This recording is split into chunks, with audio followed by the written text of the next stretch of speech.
कहानी की शुरुआत मेन लीड जीकी से होती है, जो एक बार में जाता है जहां वो लड़कियों को डांस करता देख बहुत खुश होता है क्योंकि जीकी एक दिल फेंक इंसान है। जीकी अपनी कंपनी का प्रेसिडेंट है। वो अपनी पर्सनल असिस्टेंट यून को कॉल करके बार में आने का कहता है, तो यून को ना चाहते हुए भी उसके पास आना पड़ता है क्योंकि वो जीकी की 24/7 पर्सनल असिस्टेंट है और उसके पास इसके अलावा कोई और जॉब भी नहीं है। इधर जीकी बार में एक लड़के के साथ ड्रिंक्स पीने का मुकाबला कर रहा था। इसी बीच यून भी वहाँ पहुँच जाती है, जिसे देख जीकी अपनी हार का इल्जाम उस पर टाल देता है। यून कहती है, फिर ये ड्रिंक मैं पी लेती हूँ जो तुम्हें हारने के बाद पीनी है। जैसे ही यून जीकी के हाथ से ड्रिंक लेकर पीने लगती है, तभी वो लड़का यून से कहता है, इतनी प्यारी असिस्टेंट को ये ड्रिंक नहीं पीनी चाहिए। वो यून के हाथ से ड्रिंक लेकर पी लेता है और उसके क्लोज आने लगता है, जिस पर जीकी को गुस्सा आता है तो वो उस लड़के को लेकर वॉशरूम में चला जाता है और दरवाजा लॉक कर देता है। अंदर जाते ही वो लड़का बेहोश हो जाता है, जिससे जीकी समझ जाता है उस ड्रिंक में कुछ मिला हुआ था, इसलिए वो लड़का बेहोश हो गया। जीकी किसी को कॉल करके कैमरास चेक करने का कहता है, लेकिन बार में लड़ाई होते देखकर सिक्योरिटी रूम से जा चुके थे। तभी वहाँ एक लड़की आती है जो सिक्योरिटी रूम में आते ही कंप्यूटर में से सब कुछ निकाल देती है। यून बाहर से किसी चीज की मदद से वॉशरूम का दरवाजा खोलती है और तभी जीकी भी अंदर से दरवाजा खोल देता है, तो यून जीकी के ऊपर गिरने लगती है, लेकिन जीकी उसे पकड़ लेता है। वो यून को छेड़ने के लिए कहता है, तुम यहाँ लड़कों के वॉशरूम में क्या कर रही हो? तो यून तुरंत सीधी खड़ी हो जाती है। वो जीकी से पूछती है, तुमने ली के साथ क्या किया? जिस पर जीकी कहता है, मैंने कुछ नहीं किया, ये खुद ही बेहोश हो गया था। ये देख यून ड्रिंक की बोतल खोलकर उसके ऊपर फेंकती है ताकि उसके पास से ड्रिंक की स्मेल आने लगे और लोगों को लगे जीकी ने भी ड्रिंक की है। वो यून से कहती है, तुम्हें नशे में होने का नाटक करना है, और फिर उसे सहारा देकर चलने लगती है। इसी बीच सिक्योरिटी रूम में वो लड़की अपनी यूएसबी उतार कर चली जाती है। यून जीकी को लेकर उसके घर जाती है तो जीकी अपने रूम में चला जाता है। यून जीकी के असिस्टेंट से कहती है, तुम जाना चाहो तो चले जाओ, मैं आज यहीं रुकूंगी और जीकी को सुबह मीटिंग के लिए ले आऊंगी। असिस्टेंट वहाँ से निकलते ही किसी को कॉल करके कहता है, हमारा प्लान फेल हो गया, जिससे हमें पता चलता है ये लोग नहीं चाहते थे कि जीकी कल की मीटिंग में जाए, इसलिए उन्होंने उसकी ड्रिंक में ड्रग्स मिलाए थे। कॉल पर दूसरा आदमी असिस्टेंट से कहता है, तुम्हें ऐसा कुछ करना होगा कि जीकी कल मीटिंग में ना जा सके। जीकी को सिक्योरिटी रूम में जाने वाली लड़की एक वीडियो भेजती है। ये वीडियो देखकर जीकी को पता लगता है कि उसके ड्रिंक में उसके असिस्टेंट ने ही ड्रग्स मिलाए थे। वो लड़की जीकी को एक और वीडियो भेजती है जिसमें यून वॉशरूम का दरवाजा खोलने की कोशिश कर रही थी, लेकिन तभी जीकी ने दरवाजा खोल दिया था। ये वीडियो देखकर जीकी स्माइल करने लगता है और यून को देखने जाता है जो सोफे पे बैठे सो रही थी। उसे यून बहुत क्यूट लगती है। अगली सुबह यून जीकी को जगाने के लिए उसके रूम का दरवाजा नॉक करती है, तो जीकी सोने का नाटक करते हुए कहता है, मुझे और सोना है। यून दोबारा दरवाजा नॉक करती है, लेकिन जीकी कोई जवाब नहीं देता, तो यून दरवाजे पर कान लगाकर सुनने लगती है। तभी जीकी दरवाजा खोलता है तो यून उसके ऊपर गिर जाती है। यून उससे पीछे हटने लगती है तो जीकी नींद में होने का नाटक करता है, लेकिन यून उसे जल्दी से तैयार करके कंपनी ले जाती है। कंपनी में जाते ही जीकी को एक नई लड़की नजर आती है, तो वो उसके साथ फ्लर्ट करने लगता है, लेकिन यून उसे याद करवाती है मीटिंग का टाइम हो गया है, जिस पर जीकी को मजबूरन मीटिंग में जाना पड़ता है। यून को आज ब्लाइंड डेट पर जाना था, इसलिए वो जीकी से हाफ लीव लेकर चली जाती है, लेकिन जीकी भी यून के पीछे ही जाकर उसकी कार की ड्राइविंग सीट पर बैठते हुए कहता है, आज सुबह तुम मुझे कंपनी में लेकर आई थी, इसलिए अब मैं तुम्हें लेकर जाऊंगा। जीकी उसका बॉस था, इसलिए वो चुप करके कार में बैठ जाती है, लेकिन जीकी उसे कहीं और ही ले जाता है। जीकी एक जगह पर ब्रेक लगाने लगता है, लेकिन कार की ब्रेक फेल हो जाती है, जिस पर यून डर जाती है। जीकी कार को ऐसी रोड पर ले जाता है जो बिल्कुल खाली थी, लेकिन कुछ दूर जाने के बाद उसे पता चलता है ये रोड आगे से बंद है। जीकी कार को मोड़ता है, लेकिन कार किसी चीज से टकरा जाती है और जीकी यून के ऊपर आ जाता है ताकि उसे चोट लगने से बचा सके। 2025 का सीन दिखाया जाता है, जिसमें जीकी एक बिल्डिंग में जाता है जहाँ उसे एक मोबाइल मिलता है। जीकी मोबाइल को ऑन करता है तो उसे मोबाइल पर डेट नजर आती है जो 1 मार्च 2024 की थी। ये देखकर जीकी समझ जाता है ये मोबाइल टाइम ट्रेवल से कांटेक्ट करता है, और यही चीज जीकी चाहता था क्योंकि वो यून की होने वाली मौत को रोकना चाहता था। प्रेजेंट में जीकी यून को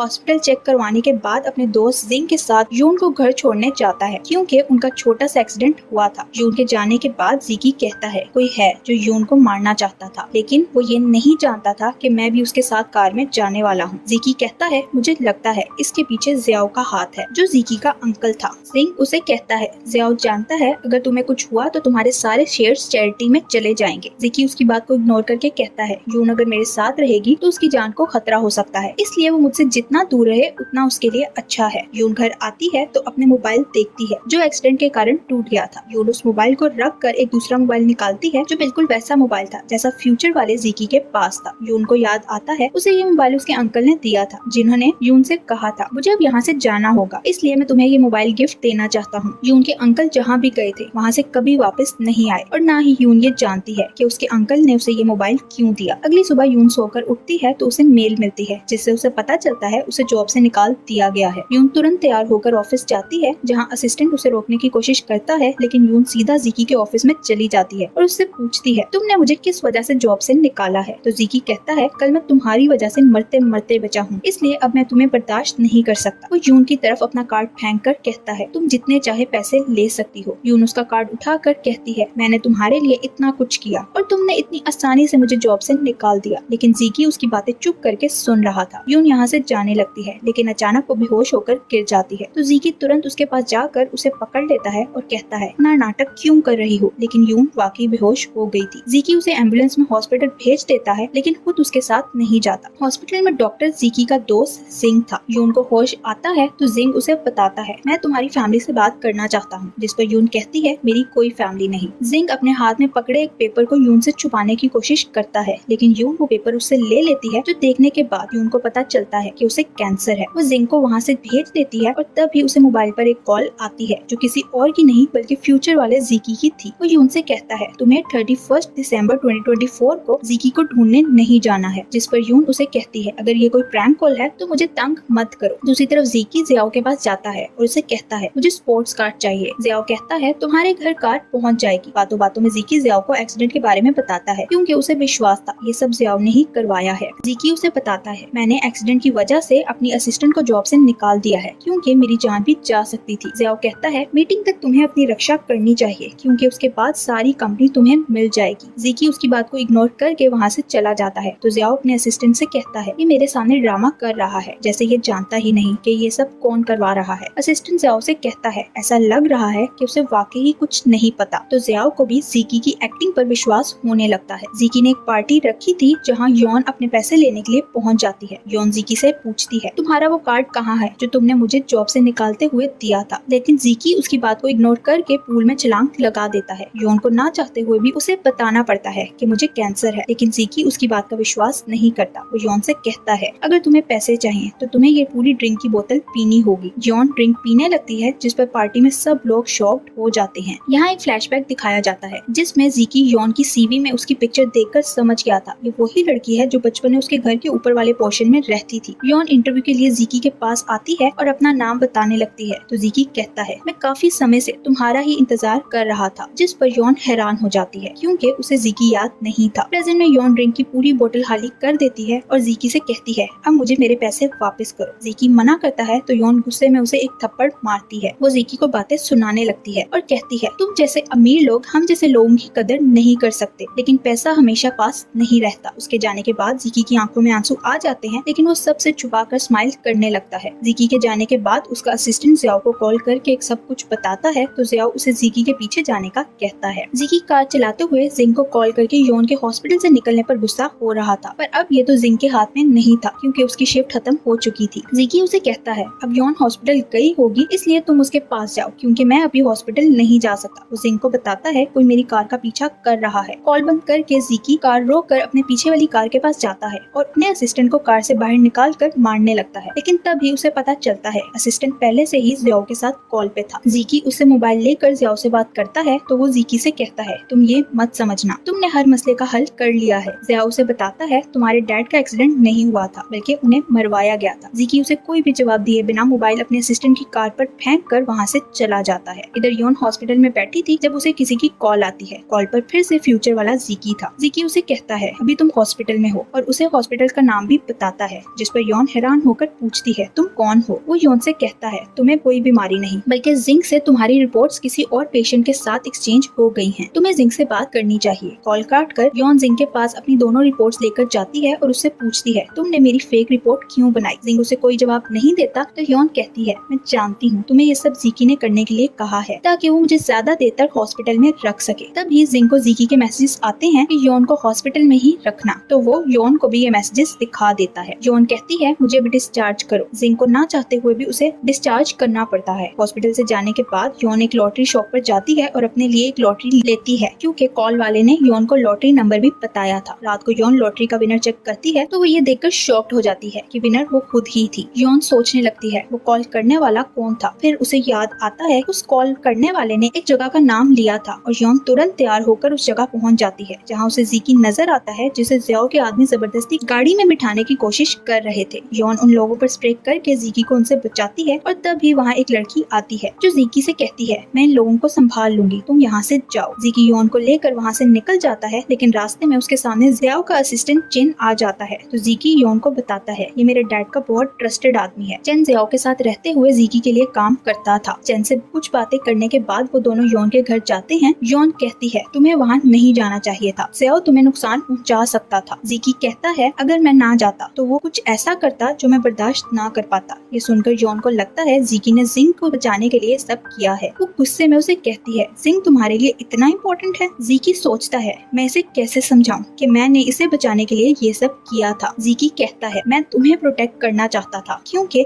मैं तुम्हें लाइक करता हूँ। तो योन को लगता है वो बाकी लड़कियों की तरह उसके साथ भी फ्लर्ट कर रहा है। ज़ीकी को अपने बचपन का एक फ्लैशबैक आता है जिसमें ज़ीकी अपनी लाइफ से निराश हो गया था, लेकिन योन उसकी हिम्मत बढ़ाती है। ये याद आते ही प्रेजेंट में ज़ीकी योन से कहता है, तुम्हारी वजह से ही तो मैं इतना चेंज हो गया हूँ। अगले दिन कंपनी की बोर्ड मीटिंग में ज़ियाओ सब डायरेक्टर्स को ज़ीकी की खिलाफ करते हुए कहता है, ज़ीकी कंपनी से ज्यादा पार्टीज एंजॉय करने में मसरूफ रहता है। क्या आप ऐसे इंसान को अपनी कंपनी का डायरेक्टर बनाना चाहते हैं? ज़ियाओ ज़ीकी की एक वीडियो चलाता है, लेकिन ज़ीकी के बजाय उसी की वीडियो चल जाती है जिसमें वो कह रहा था, मैं ज़ीकी को कंपनी से निकाल दूंगा और खुद इसकी जगह प्रेसिडेंट बनूंगा। ये वीडियो देखकर ज़ियाओ की हालत पतली हो जाती है क्योंकि वो ज़ीकी को रास्ते से हटाना चाहता था, लेकिन खुद ही उसके साथ प्रैंक हो जाता है। ज़ियाओ वहाँ से जाने लगता है, लेकिन तब ही ज़ीकी पहुँच जाता है। अब डायरेक्टर्स को ज़ीकी को ही कंपनी का प्रेसिडेंट चुनना पड़ता है। ज़ियाओ ज़ीकी को धमकाते हुए कहता है, मैं तुमसे तुम्हारा सब कुछ छीन लूंगा। तभी पुलिस आकर उसे अरेस्ट कर लेती है। ज़ीकी अपने ऑफिस में जाता है तो उसे कॉल आती है जिससे उसे पता चलता है ज़ियाओ पुलिस के हाथों से बचकर भाग गया है। नेक्स्ट सीन में योन ज़ीकी की लाख कोशिश के बाद भी जॉब से रिजाइन कर चली जाती है क्योंकि अब वो ज़ीकी पे भरोसा नहीं कर सकती थी। योन अपने घर जाती है तो रास्ते में ही उसे फ्यूचर वाले ज़ीकी की कॉल आती है जो योन से कहता है, तुम्हारा लॉटरी का नंबर वही निकला जो मैंने बताया था। योन उससे पूछती है, क्या तुम फ्यूचर से बात कर रहे हो? तो वो हाँ कहता है। ज़ीकी योन से कहता है, अगर तुम खुद को सेफ रखना चाहती हो तो उस कंपनी को मत छोड़ो। जिस पर योन कहती है, मैं पहले ही रिजाइन दे चुकी हूँ। जिस पर ज़ीकी कोई जवाब दिए बिना कॉल काट देता है। अगले दिन योन कंपनी वापस जाती है तो ज़ीकी उससे पूछता है, तुम तो रिजाइन दे चुकी थी। योन कहती है, तुम मुझे डायरेक्टर बनाना चाहते हो इसलिए मैं तुम्हारी ऑफर एक्सेप्ट कर रही हूँ। ये सुनकर ज़ीकी बहुत खुश हो जाता है क्योंकि वो योन को उससे दूर नहीं करना चाहता था। योन इंटरनेट पर ज़ीकी के बारे में लड़कियों से रिलेटेड कुछ आर्टिकल्स देखती है और उसकी रेपुटेशन की फिक्र में उसे जाकर उन लड़कियों से बात करने का कहती है। ज़ीकी उनसे बात करने जाता है तो वहाँ लेन नामी लड़की आती है जिसे देखकर ज़ीकी का मुंह बन जाता है। वो ज़ीकी से फ्लर्ट करने की कोशिश करती है तो ज़ीकी उसे भाव नहीं देता। ज़ीकी उसे कहता है, मैं तुम्हें लाइक नहीं करता क्योंकि जैसी लड़की मुझे चाहिए तुम वैसी नहीं हो। तभी वहाँ योन आ जाती है और लिन को बताती है, मैं ज़ीकी की गर्लफ्रेंड हूँ। लिन को यकीन तो नहीं आता पर वो उन दोनों को अपनी पार्टी में इनवाइट कर देती है। वापस जाते हुए योन लिन के फेमस होने की वजह से ज़ीकी से कहती है, तुम दोनों का कपल अच्छा बन सकता है। जिस पर ज़ीकी को गुस्सा आ जाता है और वो यून से कहता है कि तुम्हें मेरी फेक गर्लफ्रेंड बन के लिन की पार्टी में जाना होगा। यून कहती है, मैं आखिरी बार तुम्हारी गर्लफ्रेंड बनने का नाटक करूंगी। तो ज़ीकी मान जाता है। अगले दिन ज़ीकी यून को लेकर लिन की पार्टी में जाता है जहाँ उन दोनों को एक साथ देखकर लिन को बहुत गुस्सा आता है। पार्टी में आए लोग यून के बारे में बातें करने लगते हैं कि वो ज़ीकी के पैसे की वजह से उसके साथ है। यून को ये सब बातें सुनकर बहुत बुरा लगता है तो ज़ीकी सब लोगों से कहता है, यून मेरी असिस्टेंट और गर्लफ्रेंड दोनों है। यून मेरे साथ मेरे पैसे की वजह से नहीं है बल्कि वो जो भी कमाती है अपनी मेहनत से कमाती है। जिस पर सबका मुंह बंद हो जाता है। ज़ीकी यून को अलग ले जाकर लोगों की बातों के लिए सॉरी करते हुए कहता है, मैंने तुम्हारे बारे में जो भी कहा वो सब सच था। ज़ीकी की बातें सुनकर यून हैरान हो जाती है। कुछ देर बाद यून को फ्यूचर वाले ज़ीकी की कॉल आती है। यून उससे पूछती है, क्या मेरे साथ फ्यूचर में कुछ बुरा होने वाला है? क्या मेरी फ्यूचर में मौत हो जाएगी? ज़ीकी हाँ कहता है। जिस पर यून पूछती है, मेरी मौत कहाँ होगी? ज़ीकी कहता है, जिस होटल में तुम अभी मौजूद हो वहाँ तुम्हारी मौत होगी, इसलिए तुम्हें अब इस होटल से निकलना होगा। यून कार में जाकर बैठ जाती है। तभी यून को जाओ नजर आता है जो होटल के अंदर जा रहा था। यून को शक होता है जाओ ज़ीकी को नुकसान पहुँचाएगा, इसलिए वो ज़ीकी को ढूंढने होटल में जाती है। नेक्स्ट सीन में जाओ यून के पास आकर उसे बेहोश करता पानी में फेंक देता है। ज़ीकी यून को मुश्किल में देखकर बचाने के लिए पानी में कूद जाता है। 2025 का सीन दिखाया जाता है जिसमें ज़ीकी को पास्ट में यून के साथ बिताए मोमेंट्स याद आते हैं। उसे यून के पानी में गिरने का फ्लैशबैक भी आता है जिसमें ज़ीकी ने यून को बचा लिया था। ये देखते ही ज़ीकी खुश होकर बाहर जाने लगता है जहाँ उसका दोस्त और उसकी असिस्टेंट उसे रोक लेते हैं। तो ज़ीकी उन्हें बताता है, मेरी यून बच गई है। वो दोनों ज़ीकी को बताते हैं यून को मरे हुए 1 साल हो गया है। ज़ीकी यून की मौत के बारे में पूछता है तो वो उसे बताते हैं 22 मार्च को यून को उसके घर में मार दिया गया था। ये सुनकर ज़िकी को 2024 का फ्लैशबैक आता है जब वो यून को छोड़ने उसके घर जाता है। घर के अंदर जाते ही किसी ने यून का खून कर दिया था। ये याद आते ही ज़िकी सोचने लगता है मैं अब यून को कैसे बचा सकता हूँ। वो मोबाइल पर डेट देखता है तो आज 22 मार्च ही थी और अभी 10 बजे थे। उसे 12 बजे से पहले यून को कॉल करके घर जाने से रोकना था। प्रेजेंट में यून को होश आता है तो वो हॉस्पिटल में थी और ज़िकी उसके पास था। तभी वहाँ यून की दोस्त निक भी आ जाती है जो यून को ज़िकी की उसे बचाने वाली वीडियो दिखाती है। निक यून से कहती है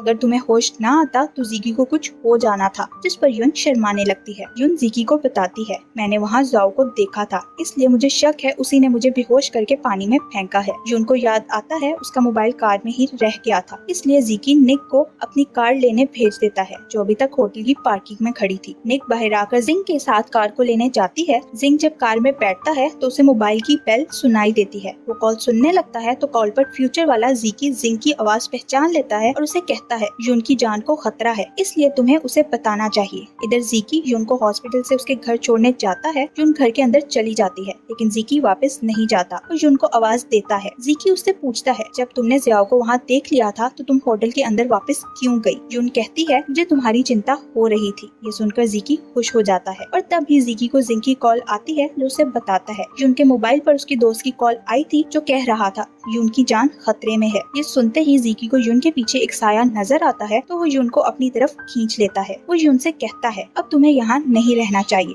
ज़िकी उसे अपने घर ले जाता है। ज़िकी यून को इम्प्रेस करने के लिए जिंग से टिप्स लेता है जो खुद आज तक किसी लड़की को पटा नहीं पाया था, इसलिए बेचारे का सारा प्लान खराब हो जाता है। 2025 का समय दिखाया जाता है जिसमें पुलिस ज़िकी के घर की तलाशी लेने के लिए आती है क्योंकि उन्हें शक था यून की मौत के पीछे ज़िकी का हाथ है। पुलिस यून के रूम की तलाशी लेती है तो उन्हें वहाँ ब्लड सैंपल मिलता है। प्रेजेंट में यून और ज़िकी एक होटल में जाते हैं जो लिन ने उनके लिए बुक करवाया था। वो दोनों आज इसी होटल में रुकने वाले थे, इसीलिए ज़िकी काउच पर लेट जाता है। कुछ देर बाद लिन वहाँ आती है। यून जैसे ही दरवाजा खोलती है तो लिन को काउच पर ब्लैंकेट नजर आता है जो देखकर उसे शक होने लगता है। ज़िकी उसे बताता है यून काउच पर बैठकर मूवी देख रही थी, इसलिए ब्लैंकेट वहाँ पड़ा हुआ है। उसके जाने के बाद ज़िकी काउच से ब्लैंकेट उठा लेता है तो यून हैरान होकर उसे देखती है, जिस पर ज़िकी उसे बताता है लिन इतनी आसानी से पीछा नहीं छोड़ने वाली, वो दोबारा हमें चेक करने के लिए जरूर आएगी। और ऐसा ही होता है। नेक्स्ट सीन में हम देखते हैं फ्यूचर वाले ज़िकी ने 4 दिन से यून को कॉल नहीं की थी, जिस वजह से वो काफी परेशान थी। वहाँ ज़िकी के घर पे यून से ग्लास टूट जाता है जिस कारण उसके जख्म होने की वजह से ब्लड कारपेट पे लग जाता है और यही फ्यूचर वाले ज़िकी के घर से पुलिस को इन्वेस्टिगेशन के दौरान मिलता है। ज़िकी यून को जख्मी देकर उठाकर वहाँ से ले जाता है ताकि उसके पाँव पर पट्टी करवा सके। अगले दिन यून को 12 बजे फ्यूचर वाले ज़िकी की कॉल आती है तो यून उससे पूछती है तुम मेरी हर चीज के बारे में कैसे जानते हो, जिस पर ज़िकी उसे एक घर का एड्रेस बताता है जहाँ वो दोनों बचपन में रहते थे। ये याद आते ही यून समझ जाती है ये वही लड़का है जो उसके अंकल का बेटा था और बचपन में उसे प्रोटेक्ट करता था। ज़िकी कहता है जब मैं यहाँ से चला गया था तब मुझे तुम्हारे बारे में कुछ पता नहीं था, लेकिन जब तुम्हारा एक्सीडेंट हुआ तब मुझे तुम्हारे बारे में पता चला। और इसी के साथ कॉल कट हो जाती है। 2025 का सीन दिखाया जाता है जिसमें ज़िकी के ऊपर से यून को मारने का इल्जाम क्लियर हो गया था। नेक्स्ट सीन में ज़िकी को फ्लैशबैक आता है जो यून के साथ एंजॉय कर रहा था। यहाँ ज़िकी को याद आता है जब उसे अपने डैड की मौत का सच पता चला था तो उसने यून को वहाँ से भेज दिया था। फिर उसने दोबारा यून को तब देखा जब उसकी एंगेजमेंट के दिन उसकी मौत हो गई थी। प्रेजेंट में यून कंपनी जाती है तो उसे पता चलता है ज़िकी के साथ उसके नए प्रोजेक्ट पर लिन भी काम कर रही है। ये सुनकर यून जेलस हो जाती है। रात को यून घर जाती है तो उसे गुस्सा आता है कि ज़िकी अभी तक लिन के साथ होगा। तब ही ज़िकी घर आ जाता है। वो यून को बताता है मैं लिन के डैड के साथ था, जिस पर यून कहती है तुमने ये नहीं बताया कि लिन भी तुम्हारे साथ होगी। उसे जेलस देखकर ज़िकी को काफी अच्छा लगता है। यून उसे बताती है मुझे भी मेरा एक बचपन का दोस्त मिल गया है, इसलिए अब से मैं उसके साथ बाहर जाया करूंगी। तो ज़िकी समझ जाता है वो उसी के बारे में बात कर रही है। यून उसे कहती है मेरे बचपन का दोस्त शेन है और फिर अपने रूम में चली जाती है। शेन यून की ही कंपनी में उसके साथ ही काम करता था जिसके साथ यून ब्लाइंड डेट पर भी गई थी और उसे शक था कि शेन ही वो लड़का है जो बचपन में उसे प्रोटेक्ट करता था। ज़िकी उसकी बात सुनकर हैरान हो जाता है। यून अपनी रिकॉर्डिंग डिवाइस देखती है जो उसने बाहर ज़िकी के पैरट के पास रखी थी। उस डिवाइस में ज़िकी की पैरट के साथ बातें रिकॉर्ड हो गई थी, जिससे यून को पता चल जाता है कि उसका बचपन का दोस्त शेन नहीं बल्कि ज़िकी है, जिस पर यून की आंखों में आंसू आ जाते हैं। तभी ज़िकी उसके रूम में आता है और उसे अपने साथ बाहर ले जाता है। उनके पीछे ज़ियाओ दिखाया जाता है जो किसी को कॉल पर कह रहा था ज़िकी को शक है कि मैंने उसके डैड को मारा है, लेकिन मैं जानता हूँ उसे मैंने नहीं तुमने मारा है और तुम मुझे काम खत्म होने के बाद यहाँ से भेज दोगे। 2025 का सीन दिखाया जाता है जिसमें ज़ीकी यून की कब्र पर खड़ा 2024 में यून को कॉल करता है। यून उसे कहती है मुझे पता चल गया है कि तुम ज़ीकी हो, लेकिन तुम मेरे साथ क्या करना चाहते हो। जिस पर ज़ीकी उसे कहता है मेरी वजह से तुम्हारी मौत हो गई थी। जब तुम कंपनी से रिजाइन करके विदेश गई थी तब मैंने सेल्फिश होकर तुम्हारे साथ कांटेक्ट खत्म कर दिया था और फिर मुझे तुम्हारी डेड बॉडी मिली थी। उसकी बातों के बीच ही कॉल कट हो जाती है और तब ही ज़ीकी के सामने यून की कब्र गायब हो जाती है। तो ज़ीकी समझ जाता है यून हॉस्पिटल में होगी। वो तुरंत हॉस्पिटल जाता है जहाँ उसे यून बेहोश नजर आती है। डॉक्टर उसे बताता है शायद आपकी वाइफ अब कभी होश में ना आए, लेकिन ज़ीकी खुश था कि उसने यून को बचा लिया। प्रेजेंट में ज़ीकी एक कॉन्फ्रेंस में जाने के लिए अपनी कार में बैठता है और तभी उसे यून अपनी बजाय शेन की कार में बैठती नजर आती है। ये देखकर ज़ीकी जेलस हो जाता है। कॉन्फ्रेंस नेक्स्ट डे पर डिले हो जाती है, इसलिए वो सब एक ही होटल में रुकते हैं। रात को एक मास्क वाला आदमी यून के रूम में जाता है। जैसे ही वो रूम का दरवाजा खोलता है वहाँ यून की बजाय उसे निक नजर आती है, क्योंकि वो इस हमले के लिए पहले से तैयार थे। उधर यून बाहर जाती है जहाँ जियाओ उसे मारने के लिए पहले ही उसका इंतजार कर रहा था। जैसे ही जियाओ यून पर हमला करने लगता है तभी ज़ीकी सामने आकर यून को बचा लेता है। ज़ीकी जानता था जियाओ यही होगा, इसलिए वो वहाँ छुप गया था ताकि जियाओ यून को कोई नुकसान ना पहुँचा सके। अगले सीन में ज़ीकी यून से कहता है तुम वो इंसान हो जिसने मेरी लाइफ बदल दी। अपने डैड की मौत के बाद मैं बहुत अकेला हो गया था, तब तुम मेरी लाइफ में आई। तुमने मुझे बहुत हिम्मत दी। वो तुम ही थी जो मेरी मेडिसिन की डब्बी में छोटे छोटे नोट्स लिखकर डालती थी, जिस कारण मुझे लाइफ अच्छी लगने लगी। वो यून को उसका एक बैंडेज दिखाता है जो बचपन में यून के चले जाने के बाद उसे मिला था, जिसे ज़ीकी ने संभाल के रखा था। ये सुनते ही यून उसे किस कर लेती है। यून उसे बताती है बचपन में मैं तुम्हारे साथ इतना समय बिताने के बाद भी तुम्हारा नाम नहीं जान सकी, इसलिए तुमसे जॉब इंटरव्यू में मिलने के बाद भी मैं तुम्हें नहीं पहचान सकी। उसके बाद भी तुमने दोबारा मुझे दूसरों से प्रोटेक्ट किया, यहाँ तक कि अपनी जान की परवाह किए बगैर तुमने मेरी जान बचाई, इसलिए मैं तुमसे प्यार करने लगी हूँ। ये सुनकर ज़ीकी उसे किस कर लेता है। प्रेजेंट में यून को एक फ्लैशबैक आता है जिसमें उसके अंकल जो ज़ीकी के डैड थे उसके पास आते हैं। वो यून को बताते हैं आज मेरे बेटे की बर्थडे है और वो मेरे से नाराज है। यून कहती है आप एक बार उससे बात करें तो वो मान जाएगा। ये याद आते ही यून ज़ीकी को बताती है तुम्हारे डैड तुमसे बहुत प्यार करते थे। तो ज़ीकी कहता है डैड ने मेरे बर्थडे वाले दिन मुझे कॉल की थी, लेकिन मैंने उनकी कॉल नहीं सुनी। वो यून से कहता है डैड मॉम की मौत पर भी नहीं आए क्योंकि वो काम में बिजी थे, इसलिए मैं उनसे नाराज था। लेकिन जब मुझे पता चला डैड की भी मौत हो गई है तो मैं उनके घर चला गया जहाँ मुझे तुम मिली। यून 12 बजे गैराज में जाकर फ्यूचर वाले ज़ीकी की कॉल सुनने लगती है। ज़ीकी उसे कहता है मैंने तुम्हें बचाने की बहुत कोशिश की, लेकिन मैं तुम्हारी किस्मत नहीं बदल सका। वो यून से कहता है मुझे पता लग गया है तुम्हें मारने के पीछे किसका हाथ है, और वो और कोई नहीं बल्कि तुम्हारा कोलीग शेन है। शेन दूर अपनी कार में बैठा यून को ही देख रहा था। ज़ीकी कहता है अब तुम्हें मोबाइल ज़ीकी को दे देना चाहिए, और तब ही वहाँ ज़ीकी आ जाता है तो कॉल कट जाती है। ज़ीकी को यून के पास देखकर शेन को गुस्सा आता है क्योंकि वो यून को अपनी कार से टक्कर मारना चाहता था। ज़ीकी यून के हाथ में मोबाइल देखकर पूछता है ये तो वही ड्यूल स्पेस वाला मोबाइल है जिस पर डैड रिसर्च कर रहे थे। तो यून हाँ कहती है। वो ज़ीकी को बताती है मैं इसकी मदद से तुम्हारे फ्यूचर वर्जन से बात कर रही थी, और फिर वो उसे फ्यूचर वाले ज़ीकी की सारी बात बताती है। वो ज़ीकी को ये भी बताती है कि मेरे एक्सीडेंट के पीछे शेन का हाथ है, जो सुनकर ज़ीकी शॉक्ड हो जाता है। अब शेन का मकसद जानने के लिए ये लोग उसके खिलाफ प्लान बनाते हैं और जानबूझ के कंपनी में ज़ीकी के पिता के फ्यूचर फोन पे रिसर्च करते हुए उसे बता देते हैं कि फोन कंपनी में ही है। जब उसे पता चलता है कि फोन यून के पास है तो वो मौका देख के फोन चोरी कर लेता है। फोन पे लगे ट्रैकर की मदद से ये लोग शेन पे नजर रखे हुए थे, इसलिए इन्हें पता चलता है कि वो फोन लेके ली के पिता ज़ीकुन के पास गया है। फोन देखकर ज़ीकुन बहुत खुश होता है और कहता है आखिर ये मुझे वापस मिल ही गया। यहाँ 11 नवंबर 2011 का सीन दिखाया जाता है जिसमें ज़ीकी के डैड ने ज़ीकुन को ड्यूल स्पेस मोबाइल के बारे में बताया था कि इसकी मदद से हम फ्यूचर में खुद से बात कर सकते हैं और अपना पास्ट भी चेंज कर सकते हैं। ये सुनकर ज़ीकुन के दिल में लालच आ जाता है। ज़ीकी के डैड उसे समझाने की कोशिश करते हैं पर वो नहीं सुनता और फोन ले लेता है। उनके वहाँ से जाने के बाद मोबाइल पर यून की कॉल आती है जो उसे ज़ीकी के डैड समझकर कहते हैं मैंने अपना प्रॉमिस पूरा किया, अब आपको भी मोबाइल के बारे में किसी को नहीं बताना। ज़ीकुन उससे उसका नाम पूछता है तो वो यून बताती है। कॉल कट होते ही ज़ीकी के डैड वहाँ वापस आते हैं तो ज़ीकुन उन्हें कॉल के बारे में कुछ नहीं बताता। नेक्स्ट सीन में वो उन्हें मिलने के लिए बुलाता है जहाँ वो उनसे फोन छीन लेता है और इसी के साथ ही उसके गुंडे ज़ीकी के डैड को पकड़कर ले जाते हैं। प्रेजेंट में यून ज़ीकी से पूछती है क्या तुम्हें पहले भी ज़ीकुन पर शक था? तो ज़ीकी कहता है जब मैं उसके पास बिजनेस इन्वेस्टमेंट की बात करने गया था तो वो आसानी से मान गया क्योंकि मैंने उसे बताया था मैं अपने डैड के इस प्रोजेक्ट पर काम करना चाहता चाहता हूँ। यून उसे बताती है 11 नवंबर 2011 में तुम्हारे डैड मेरे पास आए थे और उन्होंने मुझे ये मोबाइल देकर कहा था 1 साल बाद इसी दिन और इसी वक्त तुमने इस मोबाइल से मुझे कॉल करके कहना है, आपने इस मोबाइल का सीक्रेट किसी को नहीं बताना। ये कहकर वो चले गए थे और 1 साल बाद मैंने उन्हें कॉल कर ऐसा ही कहा था, लेकिन यून नहीं जानती थी कॉल पर जीकी के डैड नहीं बल्कि जीकुन था। जीकी कहता है 11 नवंबर को ही मेरे डैड की मौत हुई थी तो इसके पीछे जीकुन का ही हाथ होगा, लेकिन उस वक्त तुम ये नहीं जानती थी तुम्हारी कॉल मेरे डैड ने नहीं बल्कि जीकुन ने सुनी थी। वो कहता है जीकुन जान गया था मोबाइल किसके पास है, इसलिए उसने जियाओ को तुम्हारे पीछे लगा दिया और फिर शेन को भी इस काम पर लगाया। 2025 का सीन दिखाया जाता है जहां यॉन की मौत हो जाती है। जीकी 2024 वाले जीकी को कॉल करके बताता है हम यॉन को नहीं बचा सके, इसलिए अब तुम्हें यॉन की जान बचानी है। तुम्हारे डैड को किसी और ने नहीं बल्कि जीक्यून ने मारा था। प्रेजेंट में जीकी फ्यूचर वाले जीकी की कॉल सुनने के बाद यॉन से बात करता है और उसे कहता है मैं तुम्हारी सुरक्षा के लिए तुम्हें विदेश भेजना चाहता हूँ जहाँ जाकर तुम अपनी स्टडी भी मुकम्मल कर सकती हो। यॉन उसे कहती है अगर तुम वाकई सच कह रहे हो तो मैं जाने के लिए तैयार हूँ, लेकिन अगर तुमने कोई झूठ बोला है तो मुझे बुरा लगेगा। जीकी निग और जिंग से कहता है मुझे इन डॉक्यूमेंट्स पे यॉन के सिग्नेचर करवा दो। वो दोनों साफ मना कर देते हैं और उसे भी मशवरा देते हैं कि यॉन को सब सच बता दो। जीकी उनसे निराश होकर खुद ही यॉन के पास डॉक्यूमेंट लेकर जाता है तो उसके कहने पर वो साइन कर देती है।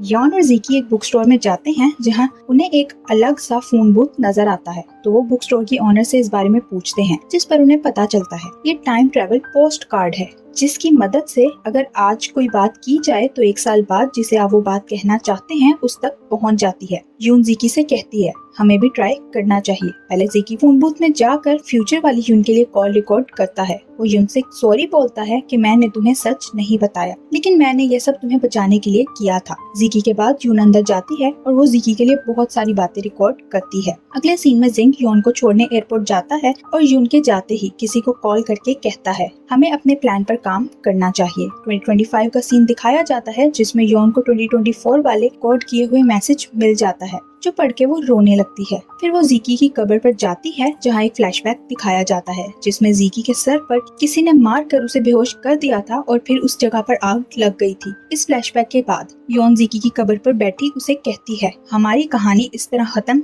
नहीं हो सकती। प्रेजेंट में जीक्यून जीकी से मीटिंग फिक्स करता है और कॉल बंद करके वो शन से कहता है आज मैं जीकी से उगलवा कर रहूंगा इस फोन को कैसे इस्तेमाल किया जाता है। लिन ने उसकी बातें सुन ली थी, इसलिए वो अपने रूम में जाकर जीकी को कॉल करती है ताकि अपने डैड के प्लान के बारे में बता सके, लेकिन वो उसका फोन नहीं उठाता। तभी जीक्यून भी वहाँ पहुँच जाता है और लिन से उसका फोन छीनते हुए उसे घर में बंद कर देता है। नेक्स्ट सीन में जीक्यून जीकी से मिलकर फोन यूज करने का तरीका पूछता है तो जीकी हंसने लगता है और कहता है अगर तुम्हें इसका कोड ही नहीं पता तो मेरा यहाँ आने का क्या फायदा। जीकी वहाँ से जाने लगता है तो जीक्यून उसे कहता है अगर तुम यहाँ से गए तो मैं यून को ढूंढ कर उसके साथ क्या करूँगा तुम भी जानते हो। ये सुनकर जीकी रुक जाता है तो जीक्यून उसे अपना मोबाइल देकर डबल स्पेस वाले मोबाइल का कोड लिखने के लिए कहता है। ये भी जीकी का ही प्लान था कि जब जीक्यून उसे अपना फोन देगा तो वो निक की मदद से उसका फोन हैक करके उसमें से सब फाइल्स निकाल लेगा। जीकी एक लंबा सा कोड लिखता है और जीक्यून को बताता है ये मोबाइल 12 बजे एक्टिव होता है और 12 बजने में अभी 2 मिनट बाकी थे। इसी बीच निक अपना काम कर लेती है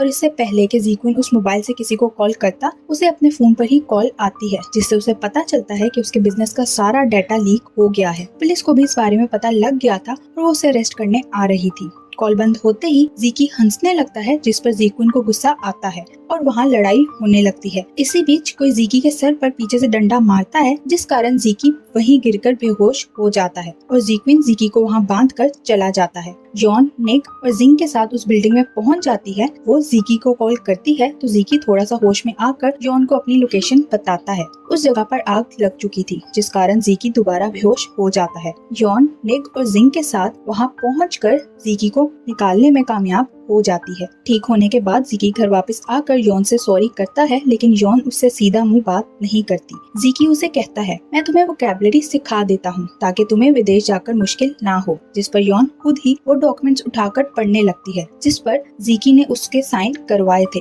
यॉन ने उन डॉक्यूमेंट्स के ट्रांसलेशन करवा ली थी इसलिए वो जीकी को पढ़कर सुनाने लगती है जिसमें जीकी ने लिखा था अगर मेरा एक्सीडेंट हुआ या किसी ने मुझे मार दिया तो मेरा सब कुछ यॉन के पास जाएगा। यॉन उसे बातें सुनाते हुए कहती कहती है, मुझे फ्रेंच नहीं आती थी, इसलिए तुमने मेरा फायदा उठाकर फ्रेंच जुबान में ये डॉक्यूमेंट लिखवा कर मुझसे साइन करवाए। मैं तुम्हें इसके लिए माफ नहीं करूंगी और ना ही कभी तुम्हारा विश्वास करूंगी। ज़िकी उसे कहता है, तुमने आखिरी लाइन नहीं पढ़ी, और साथ ही वो पढ़ने लगता है कि अभी यॉन मेरी वाइफ नहीं बनी, लेकिन वो मेरा सब कुछ है, जिस पर यॉन उसे किस कर लेती है। ज़िकी को लिन की कॉल आती है जो उससे मदद मांगती है क्योंकि शेन उसके पिता के गायब होने के बाद उसे तंग कर रहा था, जिस पर ज़िकी अपने दोस्तों के साथ शेन को ट्रेस करने लग जाता है। जब ये लोग उसके घर पहुंचते हैं तो उन्हें वहाँ लिन की बहुत सारी फोटोज मिलती हैं, जिस पर इन्हें शक होता है कि ये सब शेन ने लिन के कहने पर किया था। तभी घर के बाहर किसी आदमी को देख ज़िकी, जिंग और निक उसके पीछे भागते हैं, जबकि यॉन वहीं रह जाती है। ये शेन की चाल थी जिसने यॉन को किडनैप कर लिया था। होश में आने पर यॉन खुद को एक पहाड़ पर बंधा पाती है जो शेन को उसे छोड़ने के लिए मना रही थी। तभी वहाँ ज़िकी भी पहुँच जाता है, जिस पर शेन उन्हें बताता है कि उसे वो फोन अपनी और लिन की लव स्टोरी सही करने के लिए चाहिए था, पर सब गलत हो गया। इसलिए वो जिंदगी से बेजार हुआ यॉन को ज़िकी की तरफ फेंकता पानी में कूद कर अपनी जान दे देता है। यॉन और ज़िकी बातें कर रहे थे जब उस मोबाइल पर ज़िकी को कॉल आती है जो 2025 से यॉन की थी। वो ज़िकी से कहता है, तुम लोगों ने शेन से जान छुड़वाकर बहुत अच्छा किया, हमें अब ये मोबाइल्स तोड़ देने चाहिए क्योंकि इन मोबाइल्स के कारण ही हमारी लाइफ में इतनी प्रॉब्लम्स आई हैं, जिस पर ज़िकी भी मान जाता है। 2025 में ज़िकी यॉन को कार ड्राइव करना सिखा रहा था जब अचानक उन्हें लिन की कार नजर आती है जो तेज स्पीड से अपनी कार उनकी कार की तरफ ला रही थी। यॉन कार को नहीं संभाल पाती तो ज़िकी उसे जोर से आवाज देता है और इसी के साथ सीन कट हो जाता है। प्रेजेंट में ज़िकी यॉन को बताता है ज़िक्विन की जेल में मौत हो गई है। ज़िकी कहता है लिन एक बार भी जेल में अपने डैड से मिलने नहीं गई, जिस पर यॉन कहती है कि लिन क्या सोचती है कोई नहीं जान सकता। तभी ज़िकी को लिन की कॉल आती है तो वो उससे मिलने के लिए जाते हैं। 12 बज गए थे इसलिए यॉन कॉल का कहकर बाहर चली जाती है। यॉन को फ्यूचर वाले ज़िकी की कॉल आती है जो उसे बताता है इस बार तुम्हें मारने वाली कोई और नहीं बल्कि लिन है। तो यॉन कहती है मैं पहले ही ये बात समझ गई थी। वो ज़िकी से बात करके अंदर जाकर लिन के सामने ज़िकी को मोबाइल देते हुए कहती है ये मुझसे खराब हो गया है। बाहर आने के बाद ज़िकी पूछता है तुमने लिन के सामने मुझे मोबाइल क्यों दिया? तो यॉन उसे फ्यूचर वाले ज़िकी की सारी बातें बता देती है। यॉन ज़िकी से पूछती है लिन तुम्हें तुम्हारी बर्थडे पर जो गिफ्ट्स देती थी तुम उनका क्या करते थे? ज़िकी बताता है मैं उसे वापस कर देता था, लेकिन जिस साल मेरे डैड की मौत हुई थी उस साल के गिफ्ट का मुझे याद नहीं कि मैंने क्या किया था। घर जाके वो लोग उस गिफ्ट को ढूंढते हैं जो एक ब्रेसलेट था। गौर करने पर यॉन को याद आता है ये वही ब्रेसलेट है जो उसने ज़िकी के डैड को तब दिया था जब वो ज़िकी के बर्थडे के दिन ज़िकी से पहले यॉन से मिलने आए थे। यॉन ज़िकी से कहती है लिन ने ये ब्रेसलेट तुम्हें ऐसे ही नहीं दिया,